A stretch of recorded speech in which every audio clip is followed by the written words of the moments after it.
Caros amigos e amigas, irmãos e irmãs de Caminhada Espírita, uma boa noite a todos. Muita paz aos vossos corações, sob o amparo de nosso Mestre Jesus. Meu nome é Edson Roberto do Amaral, sou companheiro, trabalhador ali na USE Regional São Paulo, e onde nós atuamos junto ao Departamento da Mediunidade. Nesta oportunidade, nossa participação atende ao convite para falarmos alguma coisa sobre os bem-aventurados, os misericordiosos. Um tema do Evangelho segundo o Espiritismo, que nós poderemos encontrar no seu capítulo 10, um tema muito enriquecedor. E sob esse tema, nós encontraremos temas afetos à questão do perdão, à questão da indulgência, à questão das aflições propriamente ditas, né? E principalmente sobre a questão das ofensas praticadas e as ofensas recebidas. A parte que nos cabe inicia-se em relação ao perdão das ofensas. Nós vamos transitar desde onde tratamos a respeito do perdão das ofensas propriamente dito, depois vamos falar a respeito da indulgência. Dentro da parte da indulgência, logo na sequência, temos uma série de 2 ou 3 questões, né? E nelas nós encontraremos a seguinte arguição: é permitido ou não repreender os outros? É permitido ou não apontar as imperfeições alheias? É permitido ou não divulgar o mal que alguém tenha feito? Todos esses assuntos, na verdade, eles compõem a explicação espírita que nós vamos encontrar no Evangelho, a partir de 3 citações do Evangelho de Mateus, e que, inseridas no Evangelho segundo o Espiritismo, nós vamos, do capítulo 5 do Evangelho de Mateus. Esse capítulo nós vamos encontrar uma parte que trata particularmente da questão das bem-aventuranças, né? E de lá nós vamos extrair: bem-aventurados os misericordiosos, né? Que eles alcançarão a misericórdia. Do capítulo 6 do mesmo evangelista, esse capítulo trata particularmente, né? Nós vamos pegar uma citação onde fala sobre a prática da justiça, né? E de lá nós vamos encontrar, né, onde se extrai o ensinamento de Jesus a respeito da correspondência que há, né, entre o perdão que a gente pede e o perdão que a gente dá. E ainda uma terceira citação, de Mateus também, essa já do capítulo 18, onde Jesus se refere particularmente ao reino de Deus, né, e particularmente nesta questão sobre a questão do perdão, né? Ali nós vamos verificar o Cristo ensinando-nos a respeito de que tudo aquilo que a gente se liga na terra, também no céu, nós estaremos ligados. Então vemos que é um capítulo muito interessante, muito enriquecedor, né? 3 citações que tem na essência exatamente o quê? A questão do perdão e da misericórdia, né? Para que nós, conforme o ensinamento do Cristo, né, a semelhança do que exemplificou Jesus, saibamos nos posicionar diante de toda a ofensa recebida, né, toda a agressão moral, agressão física mesmo, né? Vejamos que Jesus, né, foi sacrificado, e quando estava, né, na cruz, pede a Deus que nos perdoe porque não sabíamos o que fazíamos. É nesse sentido, né, e dentro desse sentido nós verificaremos que a história do Evangelho, ou seja, né, a história que se levanta junto ao Evangelho, ela está repleta de exemplos, né, de superação diante do mal praticado, né? Mas isto é óbvio, né, que uma coisa é falar a respeito do perdão hoje, outra coisa é nós falarmos a respeito do perdão àquela época de Jesus. Seguramente era muito mais difícil, principalmente para um povo que trazia na sua trajetória, né, uma longa trajetória de escravidão, e naquela condição em que eles se encontravam, né, e de onde eles vinham, a condição em que eles se encontravam e de onde eles vinham, o que eles mais esperavam não era alguém que eles falasse de perdão, mas alguém que se levantasse como sendo o grande libertador, que naquele momento, na condição deles, né, que naquele momento eles estavam sob a subjugação romana. Não esperavam, portanto, que eles falassem de paz. Eles esperavam alguém que eles falassem, né, que se levantasse para a guerra e ao povo, porque viam que as armas seria a solução para os seus grandes dilemas enquanto nação. Então é importante que a gente observe isso, porque foi mesmo Jesus quem falou, né, o que pôde e como pôde naquele momento. Quando nós vemos o Evangelho de Jesus, a gente observa que muita coisa que ele deu início, ele não pôde complementar exatamente pela condição de entendimento que nós tínhamos à época. Então o Cristo preferiu exatamente o quê? Falar aquilo que calava mais ao coração do que aquilo que se perderia nas consciências. E muita coisa certamente se perderia, considerando o nosso nível de intelectualidade, a nossa infância ainda, em termos do amadurecimento das ideias. As ideias estavam sendo semeadas. Jesus foi o grande semeador. E a partir daquilo que ele semeou, essas sementes foram germinando e foi necessário que esperássemos 19 séculos e meio para que ela pudesse ser melhor complementada através daquilo que a doutrina espírita trazia como complemento do Evangelho de Jesus. Então Jesus, já sabedor da nossa condição de momento e aquilo que nos aguardaria, ele se antecipa como sendo o grande consolador do momento, mas já anunciando um outro consolador que haveria de chegar, e esse sim teria as condições, encontraria as condições para complementar o ensino, a explicação do que ele havia iniciado. Seria um consolador que não só ele traria o aspecto de consolação propriamente dita, mas ele também traria o esclarecimento das questões que haviam sido iniciadas, mas que necessitariam ainda de pelo menos 19 séculos para que pudéssemos ter uma maior clareza em relação àquilo que estava sendo dito. Um consolador que, como nós vemos na citação que o João Evangelista faz a respeito disso, seria aquele que poderia ficar com a humanidade. Não seria mais representado na figura de um homem, não estaria mais restrito à figura de um homem dentro de um processo encarnatório, que obviamente tem o seu nascer e tem o seu morrer. Essa nova doutrina, esse outro Consolador, chegaria como no corpo de uma doutrina. E a doutrina, obviamente, que poderia ficar para a eternidade. Uma doutrina que nasceria ditada justamente por quem? Ditada pelos próprios Espíritos. E que trazia como missionário escolhido pelo Cristo, nosso irmão Allan Kardec. 19 séculos após, então, o Cristo, ei-la apresentada à humanidade, ou seja, a doutrina espírita. A doutrina a qual chega na sequência de um longo processo de amadurecimento das ideias. Quanta coisa não aconteceu, quantas guerras, quantos processos traumáticos que não se abateram na humanidade, exatamente entre o período que vai da passagem de Jesus até a chegada da doutrina espírita.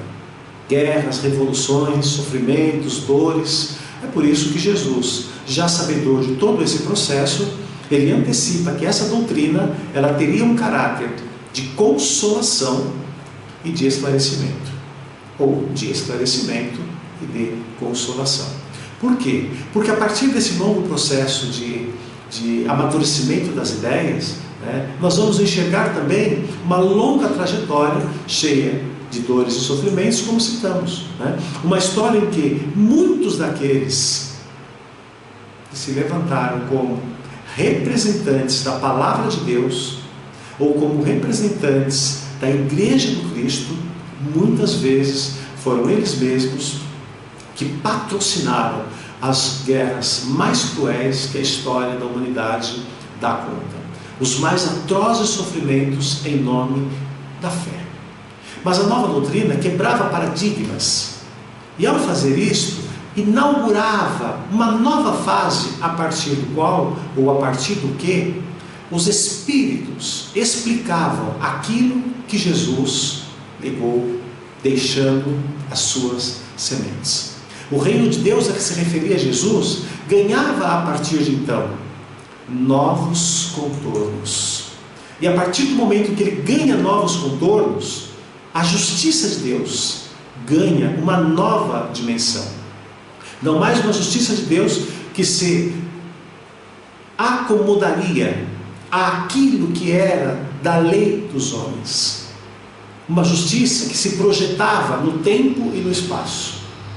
E essa justiça nós pudemos enxergar muito melhor exatamente a partir do testemunho dos Espíritos, que não só apresentavam onde eles viviam e o que eles faziam, mas acima de tudo, era possível nós enxergarmos de onde eles vinham e para onde eles iam.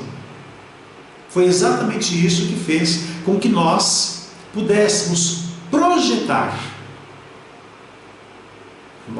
o nosso futuro e pudéssemos retroagir imaginando o nosso passado. Porque na verdade os Espíritos nada mais são do que nós no amanhã. Quando dizemos nós no amanhã, porque hoje nós estamos no nosso corpo físico, mas amanhã, processo do desencarne, certamente estaremos no outro lado da vida. Então os Espíritos somos nós na condição que estaremos no nosso amanhã. E na medida em que nós acompanhamos os seus testemunhos, víamos as suas condições de ventura ou de sofrimento, nós pudemos avaliar o que estamos fazendo e o que efetivamente estará nos aguardando. Porque, em verdade, os sofrimentos que eles traziam revelavam o seu presente na vida, ou melhor, além da vida, na vida espiritual, que é aquela que contemplará, que abraçará efetivamente a todos nós. Demonstravam causas pregressas, causas anteriores, esquecidas no tempo, mas que jamais suprimiam a responsabilidade de cada um de nós diante da justiça divina. Aquela justiça que assegura a cada um a correspondência exata, é a mais perfeita justiça, em relação às causas do ontem e os efeitos que se projetam no nosso hoje. E foi a partir exatamente da reencarnação, que é um dos pilares, é um dos princípios da doutrina espírita, que nós encontramos as respostas, ou que a humanidade encontrou a resposta. A reencarnação, a partir de então, era a resposta mais coerente, que justificava exatamente aquela admoestação de Jesus, quando ele dizia: tudo a que tu te ligares na terra, estarás também ligado nos céus. E esse tudo a que Jesus se referia, dava a exata dimensão daquilo que nos alcança, e não se mostrava, ou não se tratava apenas daquilo que nós fizéssemos de bom ou de bem, também alcançaria aquilo que nós fizéssemos de mal. Então, a partir da lei da reencarnação, que foi possível nós enxergarmos melhor a partir do testemunho dos próprios Espíritos, é neste sentido que nós veremos ligados, todos nós nos veremos ligados ao bem ou ao mal que fizemos. E ao mal, particularmente, nos veremos ligados mesmo àquele mal que não tenha sido praticado por nós, mas que eventualmente nós aderimos a ele. E nós aderimos ao mal toda vez que nós nos deixamos arrastar pela senda do ódio ou pela senda da vingança. O ódio e a vingança mais não fazem do que nos ligar ao mal praticado por outro. E como disse Jesus, tudo a que tu te ligares na terra, estarás também ligado no céu. É neste novo cenário que a doutrina espírita, a partir de então, vem explicar o ensino de Jesus sobre o perdão. Não o apresentava apenas como uma premissa de fé, apresentava-o também como uma premissa de inteligência. E quando nós dizemos isso, por quê? Porque a partir do momento que eu sei que o mal que eu praticar aqui, eu estarei ligado no céu, mas que eu também estarei ligado no céu ao mal que o outro praticou, mas que eu, pela vontade de vingança e pelo ódio, eu me liguei, a partir de então, se eu deixo de odiar, se eu deixo de pensar na vingança, isto significa que a partir daquele momento eu estou tendo um ato de inteligência. Porque não revela inteligência nós sabermos de tudo isto e ainda continuarmos alimentando o desejo de vingança e o desejo e o ódio em relação ao nosso semelhante. Por outro lado, quando nós falamos isso, nós temos que interpretar que aquilo que nos liga o passado ao presente, o presente ao futuro, a razão principal de se levantar esta reflexão é exatamente pelo aspecto das consequências.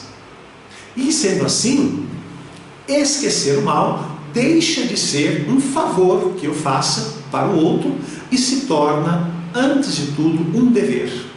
Um dever que nos exime de sofrimentos a que nós, todos nós, não precisaríamos nos vincular nesta terra.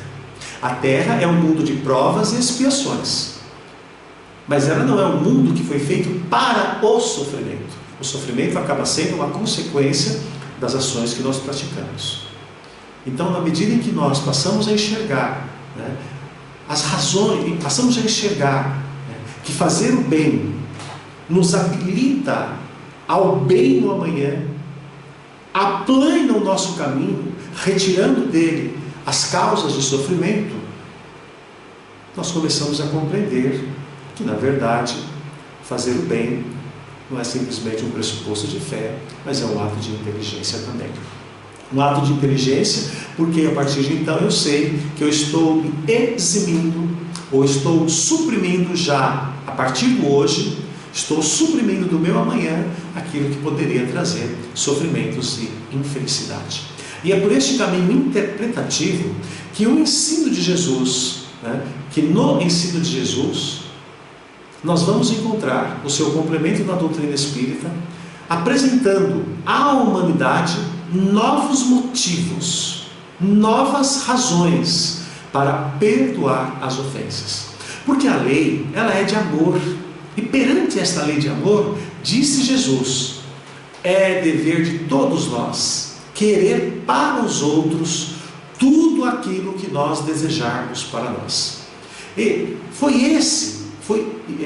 esta assertiva de Jesus, foi exatamente isso que os espíritos superiores, quando no processo da codificação espírita, fizeram questão de reiterar para o nosso irmão Allan Kardec, dizendo que Deus pôs no coração de todas as criaturas, no coração de todos nós, esta regra, a regra de que a verdadeira justiça parte, antes de tudo, daquilo que cada um de nós deseja para si mesmo.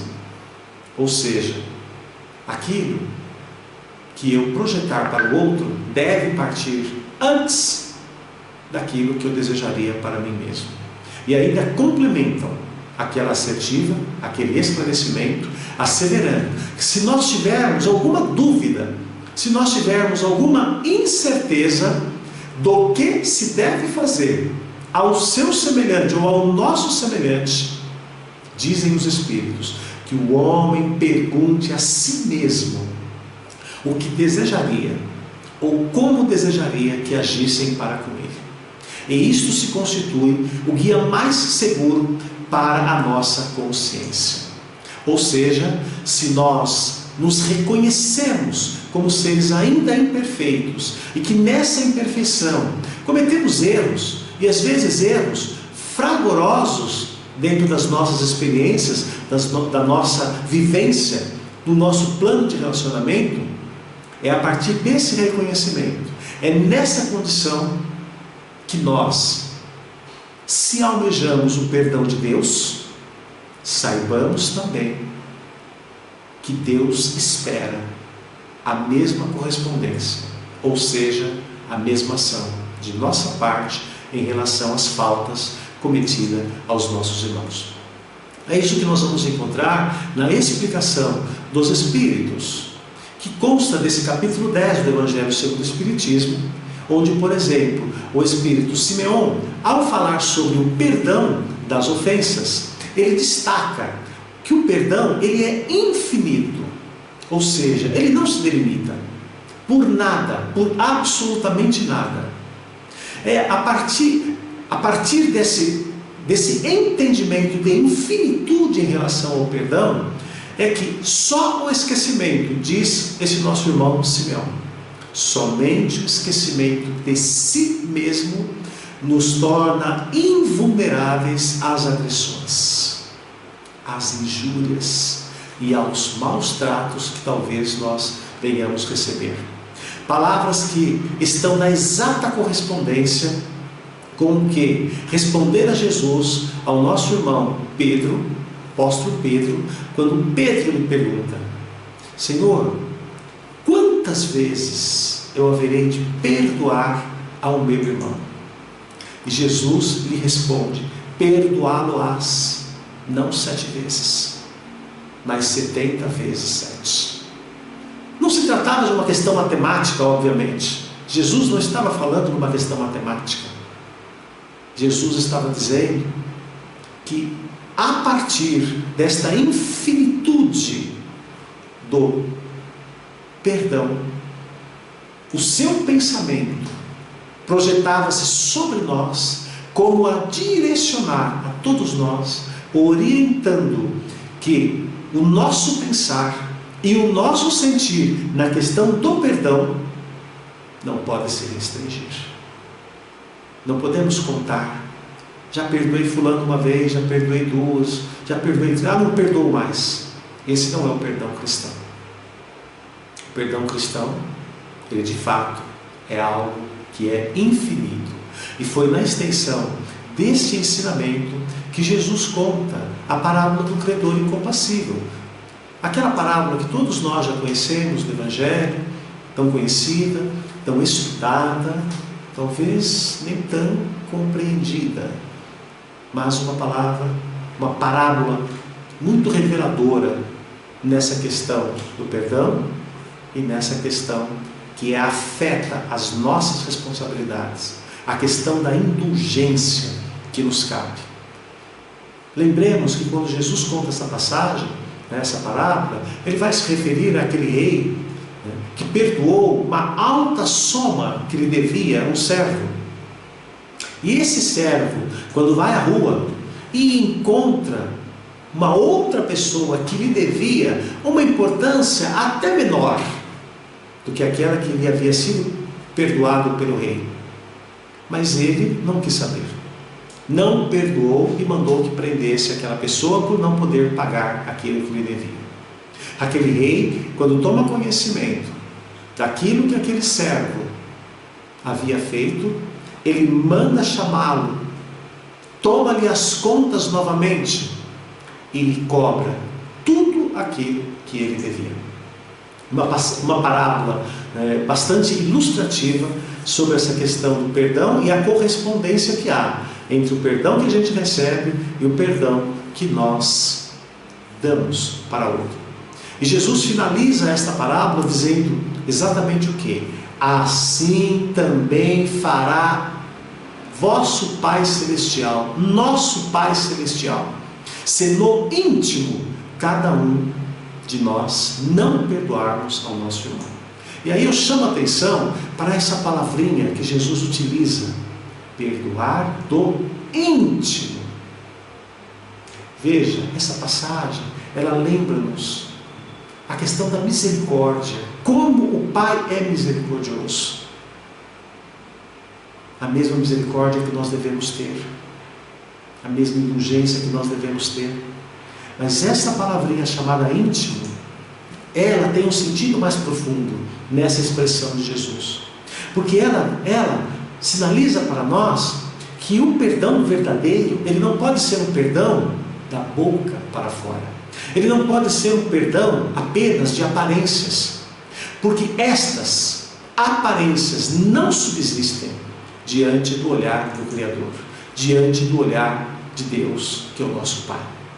É o que o apóstolo Paulo, numa mensagem mediúnica que também instrui esse capítulo 10 que nós estamos citando, essa mensagem enviada em Lyon, na cidade de Lyon, na França, no ano de 1861. Lá nós vamos encontrar a citação de Paulo dizendo que há duas maneiras de você perdoar. Jesus falava que o perdão deve ser do íntimo. Paulo, nessa mensagem, que é o apóstolo Paulo, nessa mensagem, ele diz que há duas maneiras de você perdoar. Aquele perdão que vem dos lábios e aquele perdão que vem do coração.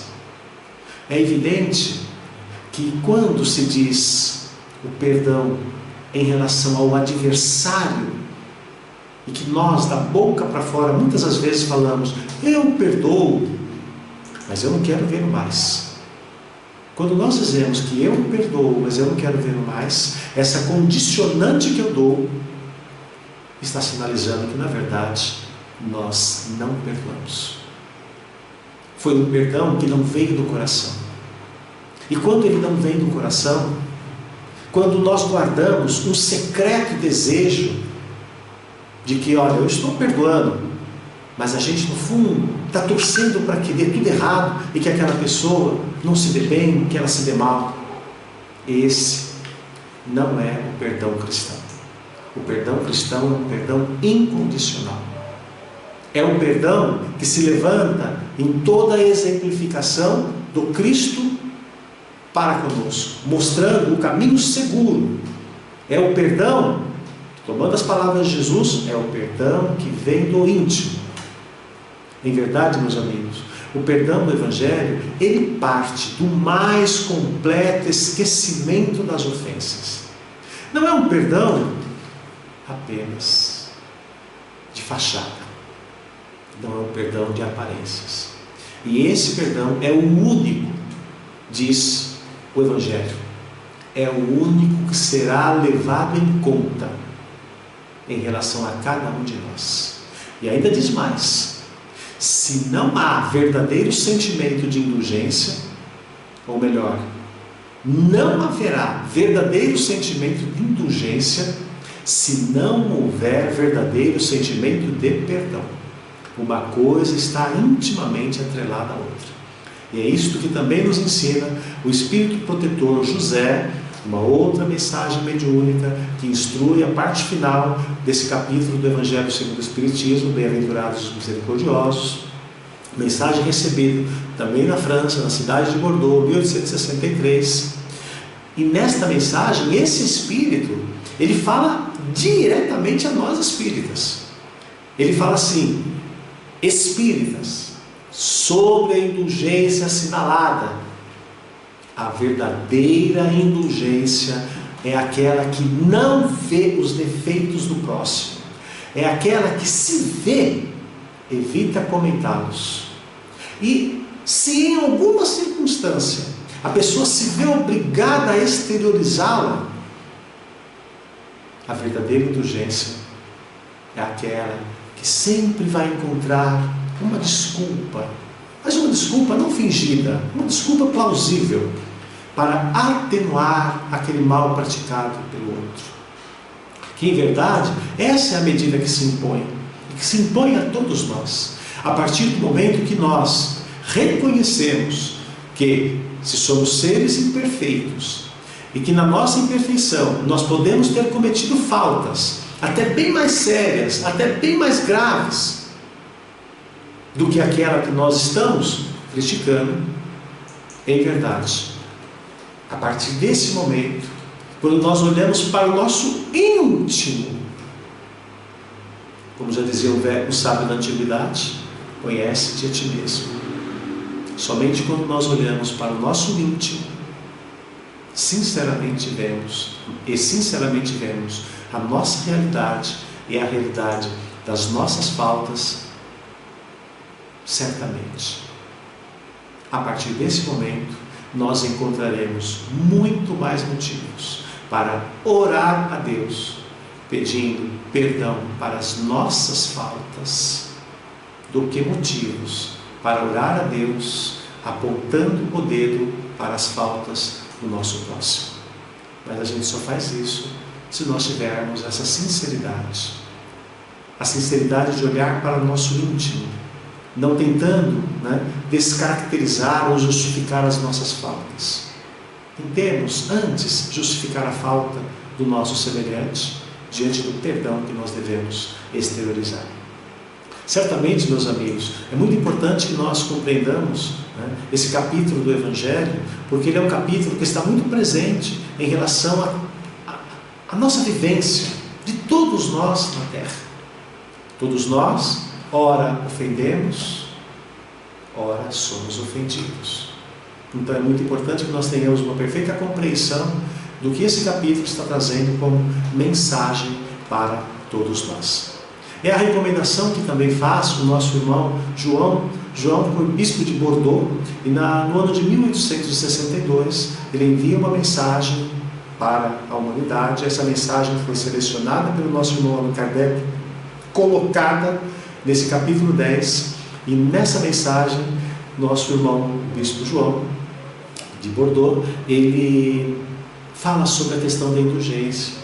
Ele vem falar explicitamente, que é dever de todos nós sermos muito indulgentes para com as faltas do nosso próximo, quaisquer que sejam elas. Nós não devemos ser indulgentes apenas para as faltas gigantescas, nós devemos ser igualmente indulgentes para a falta pequena ou para a falta grande. Porque na mesma medida que nós formos indulgentes com as faltas grandes, também teremos a indulgência com as nossas faltas grandes. É a medida de indulgência, ou seja, é a dosimetria, vamos chamar assim, que será utilizada em relação às nossas próprias ações. Medida de indulgência que, se nós tivermos, e para que não ficasse dúvida a respeito do tamanho dessa indulgência, sempre pensemos nisso. Não ficaremos, nenhum de nós, conscientemente ou inconscientemente, que conscientemente tenhamos feito algo ou inconscientemente tenhamos feito algo, todas as faltas nossas, elas estão rigorosamente dentro da nossa própria consciência, e é a nossa própria consciência que nos impõe o dever de reparação. E para que não ficasse dúvida em relação à extensão do perdão, ou da qualidade do perdão, esse nosso irmão, o bispo João, ele nos orienta quanto à necessidade de nós impormos a medida do amor sobre a tal indulgência. E por que o amor, meus amigos? Uma questão muito simples. Só o amor é bastante forte para nos colocar, para nos manter nas mesmas pegadas de Jesus, que todos sabemos é o modelo por excelência, o mais perfeito modelo e guia que Deus ofereceu a esta humanidade. Assim nos explicam os espíritos benfeitores quando perguntados a respeito disso pelo nosso irmão Allan Kardec. Tomai a vossa cruz, diz o bispo João de Bordeaux, e segui-o. Aliás, esta referência, tomai a vossa cruz e segui-o, é a mesma recomendação ouvida naquela passagem da transfiguração. Lembra-se? Quando Jesus sobe ao monte na companhia de Pedro, João e Tiago, enquanto ele está lá no monte, ele se transfigura, uma intensa luz o envolve, ele se faz uma intensa luz. E quando os apóstolos deram-se conta, Junto a Jesus estava Moisés e junto a Jesus estava Elias. Moisés e Elias. E naquele quadro magistral que se formou, uma nuvem pousa sobre eles, e os apóstolos estarrecidos, tanto que Jesus pede a eles que não precisavam se apavorar. Os apóstolos ouvem quando uma voz saída da nuvem, oriunda, que se projetava da nuvem, dizia: este é o meu filho amado, é o filho em que me comprazo, segui-o, ouvi-o. Uma recomendação idêntica àquela que o bispo falava há pouco, ou seja, tomai a vossa cruz, tomemos a nossa cruz e seguimos, vamos seguir a Jesus. É o modelo que nós temos. Uma outra referência também idêntica a essa foi proferida pelo bispo Duffitré. Ele foi bispo de Bordeaux também, numa mensagem mediúnica enviada, que foi selecionada pelo nosso irmão Kardec. Ele vai falar o quê? Todos nós temos más tendências, todos nós temos defeitos, todos nós temos hábitos a modificar. E em sendo assim, meus amigos, por que sermos tão rigorosos em relação às faltas do nosso próximo e tão pouco criteriosos em relação às nossas próprias faltas? Se nós reconhecemos que temos faltas, que sejamos mais rigorosos com as nossas do que com as faltas do nosso semelhante. Todos nós temos defeitos, todos nós temos falhas, e todos nós nos fazemos carecedores do mesmo perdão de Deus e da mesma misericórdia de Deus. E esse bispo, ele complementa dizendo que não há nesta terra pessoa alguma, ou até diríamos, ele diz que todos nesta terra temos os germes do amor dentro de nós. E ao dizer isso, ele afiança que todos nós, ainda que o nosso coração seja um abismo de sofrimento, de corrupção, de mal, sempre existirá nos seus mais recônditos, a profundidade do nosso coração, sempre haverá os germes, os bons sentimentos, de algum bom sentimento. E este algum bom sentimento é que germinará, porque se tem uma coisa que é a destinação de todos nós nessa terra, é exatamente a destinação de um dia sermos perfeitos e sermos felizes. O Espiritismo é essa doutrina consoladora, mas não devemos esquecer que a felicidade só é alcançada por aqueles que conhecem o ensino do Cristo e colocam o ensino do Cristo em prática. Não adianta conhecer o ensino e não colocar na nossa vivência, no nosso dia a dia, nas nossas práticas. Vivemos tempos de transição no planeta. É uma transição para uma nova era, uma era em que nós temos que mudar hábitos, costumes, sentimentos, pensamentos, momentos de grande perturbação que ainda nos envolve. Uma mudança que ainda se percebe de perturbações decorrentes de grandes falhas morais que individualmente e coletivamente nós ainda temos. O mal dissimulado é posto à evidência, mas não só o mal do outro, nosso também. Para que nós possamos dar atenção e cuidar dessa enfermidade da alma. Não se pode tratar aquilo que não se reconhece que tenha. Então, a partir do momento que a gente sabe que o momento é esse, a partir do momento que a gente reconhece aquilo que Jesus dizia, ou seja, que o joio e o trigo cresceriam juntos até a hora da ceifa, e quando chegasse a hora da ceifa, o trigo seria recolhido para os celeiros e o joio amarrado em feixes e lançado fora.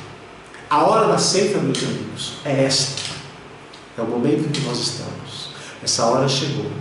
E é por isso que, para todos os lados que nós olharmos, nós identificamos lobos revestidos em peles de cordeiro,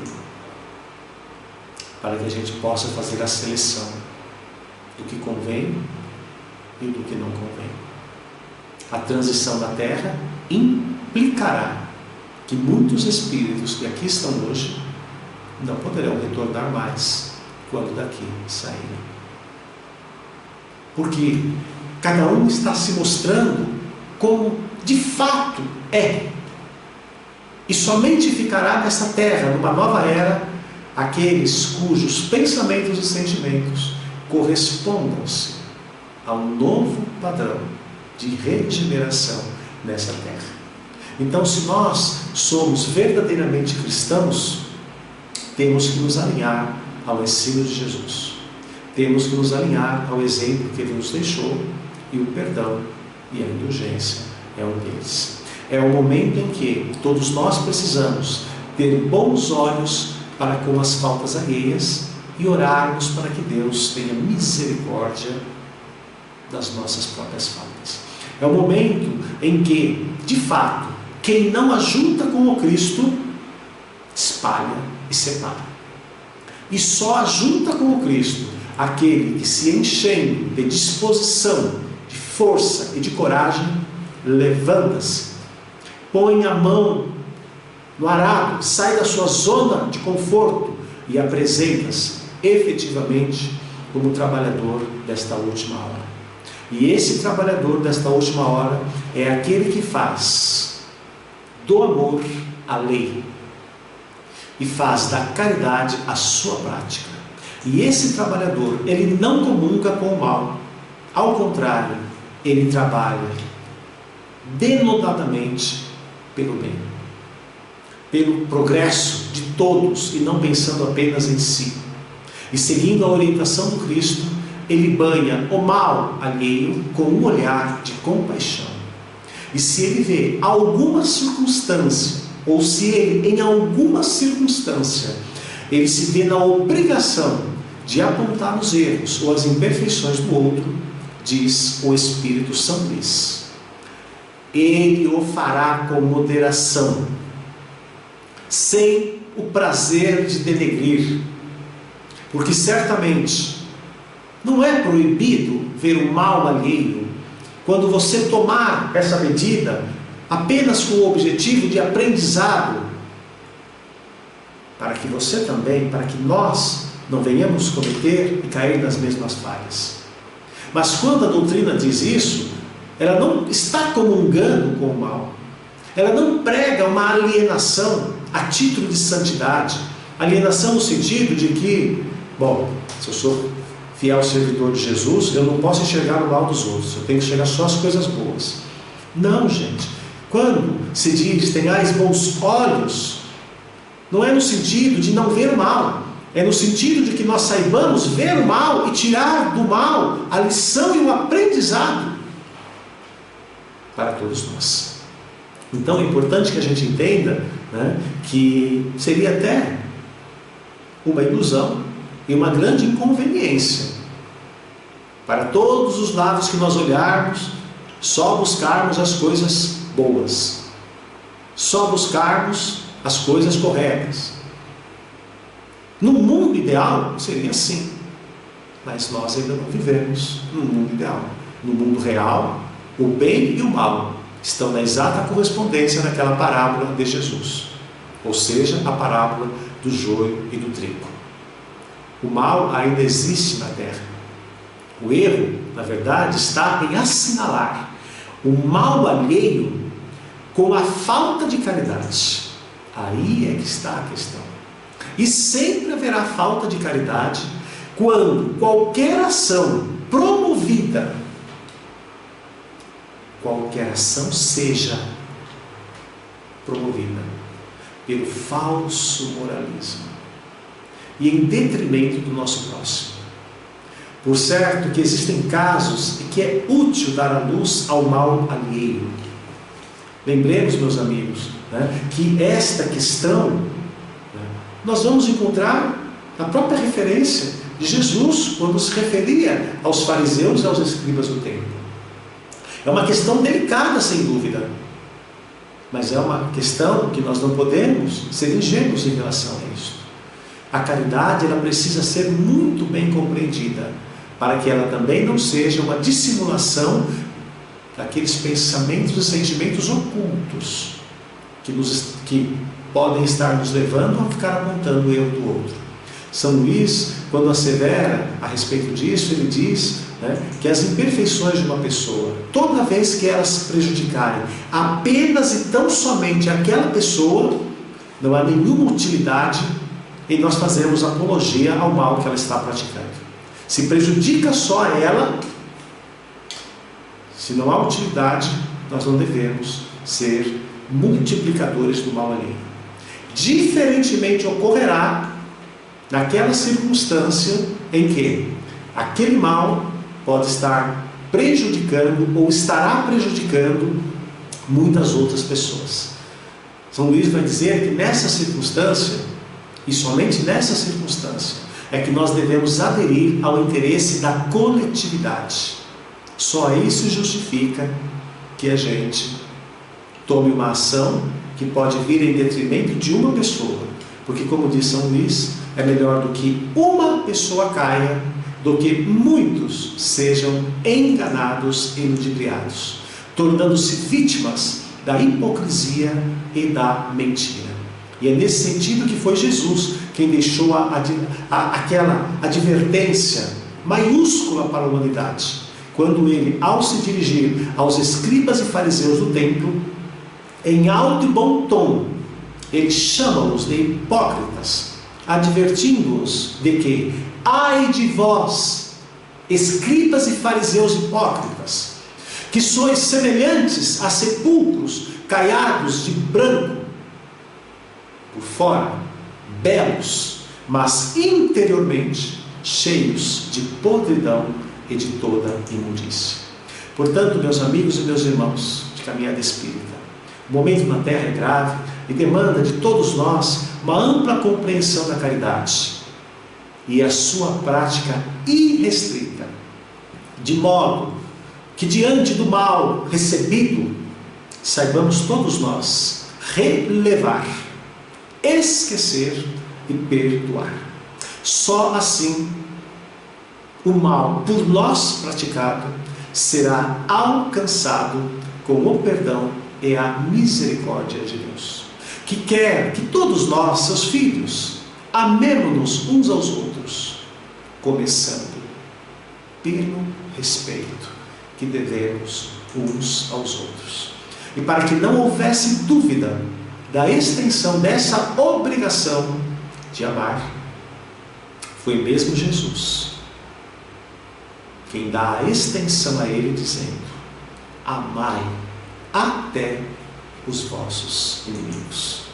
É esta a mensagem, meus amigos, desse capítulo 10, dessa parte que nos coube comentar, do Evangelho segundo o Espiritismo, e que nós deixamos como uma reflexão, para que nós possamos seguir confiantes, banhados pela misericórdia de Deus e pelo amparo de Jesus. Em verdade, é uma mensagem de extrema oportunidade para esse momento, um momento em que há uma grande polarização na sociedade, principalmente na sociedade brasileira. Ofensas recíprocas, acusações mútuas. Parece que as pessoas perderam o referencial de harmonia, de compaixão. Mas se somos verdadeiramente cristãos, temos que voltar às nossas origens cristãs e ver que o Espírito mais iluminado que um dia pisou nesta terra e que foi por nós crucificado, foi o mesmo que no ato da sua crucificação voltam a olhar para Deus e pede que nos perdoe, porque não sabíamos o que fazíamos. Jesus abençoe a todos, muita paz. Espero que essas palavras sejam de oportunidade para uma reflexão mais profunda por parte de cada um dos irmãos. Uma boa noite a todos, fiquem em paz.